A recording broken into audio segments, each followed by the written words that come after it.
Muzium Kereta Api Gemas mungkin nampak kecil tapi menyimpan kisah besar tentang sejarah pengangkutan negara.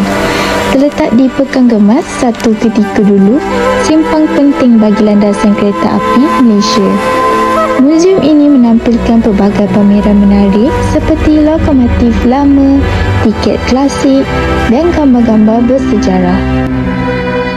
Masuk saja ke dalam, suasana nostalgia terus terasa. Kita seolah-olah dibawa kembali ke zaman di mana kereta api menjadi nadi utama rakyat. Rel-rel besi yang kini sunyi penuh menghubungkan desa ke bandar dan menjadi saksi zaman penjajahan hingga ke era Malaysia moden. Stesen kereta api dikemas dibina pada tahun 1922 pada era 40-an. Stesen ini penting untuk pengangkutan hasil bumi semasa penjajahan British. Semasa Perang Dunia Kedua, Gemas menjadi lokasi strategi dalam pertempuran.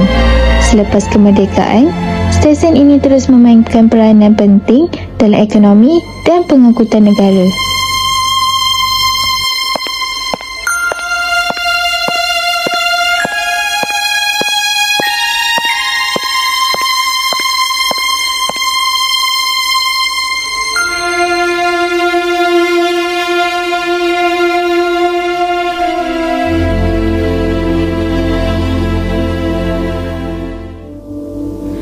Badai tuan telah berlalu, salahkah ku menuntut mesra?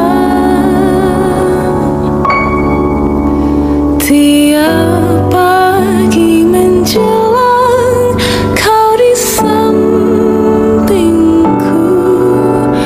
ku aman ada bersamamu.